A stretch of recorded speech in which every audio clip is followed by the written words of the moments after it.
Hi everyone. So my name is Madeleine Kay. I am usually dressed as EU Supergirl.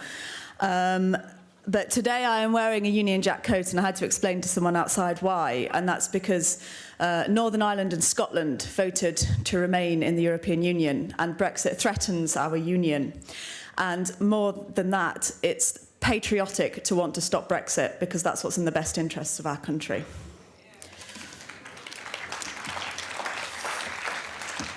So, EU Supergirl. This is a character that I've created, a superhero for Europe who fights against the evils of populism, nationalism and apathy, and strives to communicate a positive pro-EU narrative, an aspirational vision for the future of Europe through art, as you can see here, music, literature and performance. My approach is somewhat unconventional. Many are sceptical at first, but desperate times call for drastic measures. And we only have to look to the crippling Brexit paralysis in the UK to see that these are truly desperate times. But the problem does not just exist in the UK, it exists across Europe. The threat of the far right is threatening all member states. And the factors which cultivated Brexit are not exclusive to the UK. So the EU needs to examine Brexit to reflect upon what needs to change to prevent a reoccurrence in other member states. And the EU also needs to accept a failing on its own part to adequately communicate with its citizens. The EU institutions have achieved great things, huge progress for our continent, but the truth is that people do not realise how imperative the EU is to their quality of life. So we must ask ourselves, what have we been doing wrong, and what can we do better in the future to alter public perception of the EU? And what can we learn from Brexit?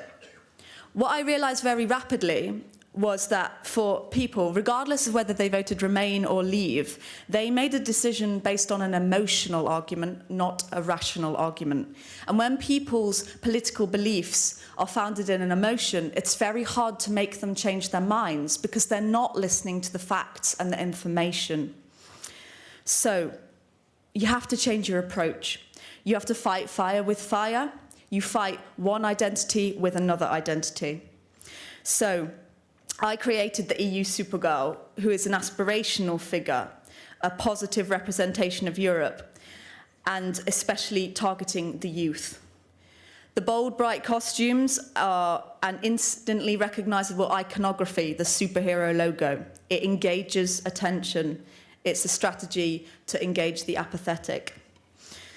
In contrast, people can feel very alienated by Brussels. The architecture is intimidating, the comms are too corporate, the language is too technical, the attitude is elite, and Europe's citizens do not feel part of this culture or able to engage with the democratic process, and this is why voter turnout is so low. It's imperative that the EU alters its methods of communication and participation to become more inclusive, more diverse, and more engaging. Citizens need to feel like they are part of a welcoming community and that their voice matters and that they're not being dictated to by external institutions and the political elite. Good efforts are already being made on social media to increase youth participation in the EU elections in May, but much more needs to be done. Now, I'm currently focused on fighting Brexit. Come what happens March 29th, I intend to divert my attention to the EU parliamentary elections to campaign to encourage more young people to stand up and vote for EU parties. Because if young people don't make the effort to stand up for Europe, they are handing power over to the populists. But the approach to this campaign does not have to be serious and technical to be meaningful. In fact, campaigns that use humour, creativity and passion can often have a greater impact.